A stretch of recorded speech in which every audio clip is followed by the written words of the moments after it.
அடுத்து என்னன்னு கேட்டா, இந்த காலை வைக்கிற விஷயம் இருக்குதுல்ல, அது நான் நேற்று பார்த்தேன். என்னன்னு கேட்டா, இந்த பக்கத்தில் ஒருத்தர் நின்றான்னு வைங்களேன், இப்படி நவட்டிட்டு வருவாங்க. அவன் நவண்டான்னு வைங்களேன், இன்னும் கொஞ்சம் இப்படி போறது. அதாவது அப்படி விரிச்சுக்கிட்டு போய் ஒருத்தங்கால ஒருத்தன் மிதிச்சுக்கிட்டு நிக்கக்கூடிய ஒரு வழக்கம் அகல ஹதீஸ்ங்கிற ஒரு ஜமாத்து சகோதரர்கள்ட்ட வழக்கமாக இருக்கிறது. அதுல ஒரு ஹதீஸ் இருக்குது, தப்பா புரிஞ்சுக்கிட்டாங்க, வேணும்னு அவங்க செய்யல. ஒரு ஹதீஸ் இருக்குது, அந்த ஹதீஸ தவறாக விளங்கி கொண்டு அதை எப்படி புரியணுமோ அப்படி புரிந்து கொள்ளாம அவங்க ஒரு சட்டம் எடுத்ததுனால ஒருத்தங்கால ஒருத்தன் மிதிச்சு ஓடுற அளவுக்கு ஆக்கிப்படுறாங்க. கொஞ்சம் தப்பி தவிர காலை ஒடுக்கணும்னு வைங்களேன், மரம் நவட்டிக்கிட்டு போறது, மறுபடியும் நவட்டிக்கிட்டே போறது. அப்படி மிதிச்சு ஒரு ஆள் 3 ஆள் இடத்த எடுப்பாங்க. அந்த மாதிரி எல்லாம் எடுக்கிற காட்சியெல்லாம் பார்க்கிறோம். அது என்ன ஏற்படுது? ஒரு ஹதீஸ்ல என்ன இருக்குன்னு கேட்டா, ஒருத்தர் வந்து தொழு வர்றார்.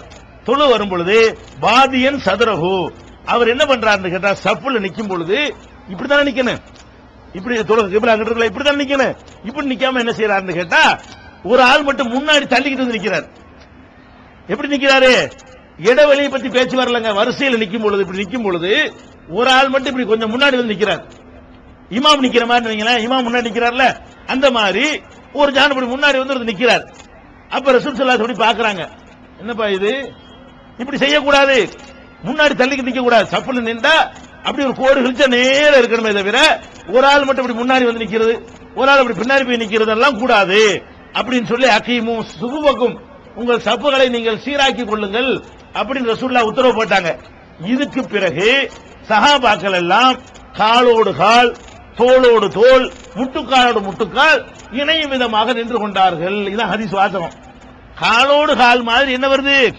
முட்டுக்கால் இருக்குல்ல, இப்ப காலோட காலை சேர்த்துட்டீங்கல்ல, இன்னொரு ஆள் வாங்க தெரியும், முட்டுக்காலோட முட்டுக்கால் சேரணும். நீங்க காலோட காலையும் சேர்க்கணும், முட்டுக்காலோட முட்டுக்காலையும் சேர்க்கணும். இப்படி அர்த்தம் அதுக்கு. அதாவது ஒரு ஹதீஸ் அமல்படுத்துறதா இருந்தா அதோட எல்லாத்தையும் அமல்படுத்தணுமா இல்லையா? அதுல என்ன வருதுன்னு கேட்டா, காலோடு கால் முட்டுக்காலோட சேருமா? முட்டுக்கால் அமைப்பு இப்படித்தான் அமைச்சிருக்கிறோம். முட்டுக்காலோட முட்டுக்காலை சேர்த்து அப்படி இப்படித்தான் சேர்க்க முடியும். ஒருத்தர் நாய் மாதிரி நின்றா தான் என்ன செய்ய முடியும்?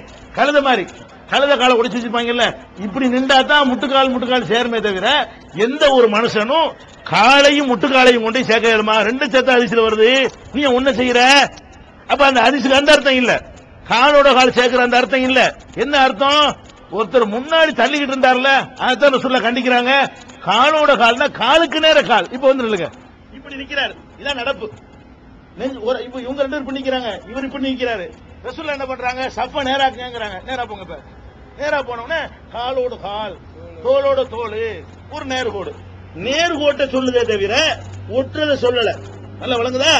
காலோடு காலோட வாசகத்தை மட்டும் எடுத்துக்கொண்டு புரிகிறீங்களே, அதே ஹதீஸ்ல தானே முட்டுக்காலோட முட்டுக்கால் வருது. முட்டுக்காலோட முட்டுக்கால் சேர்க்க இயலுமா?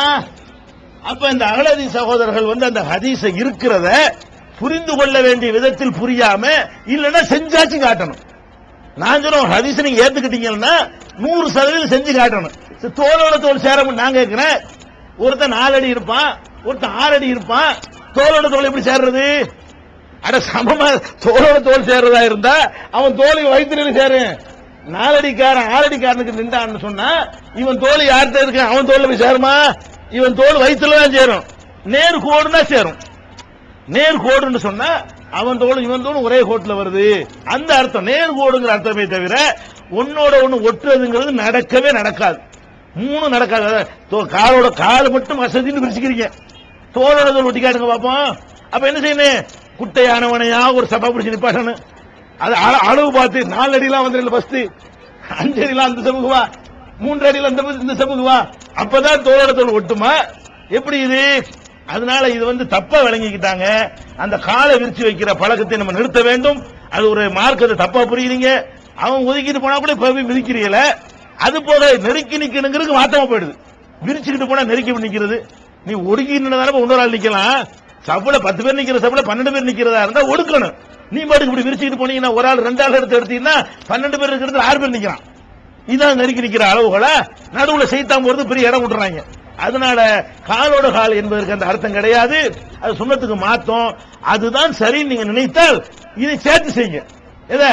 முட்டுக்காலோட முட்டுக்காலையும் சேர்த்துக்கிட்டு கலந்த மாதிரி நின்று தொழுவுங்க.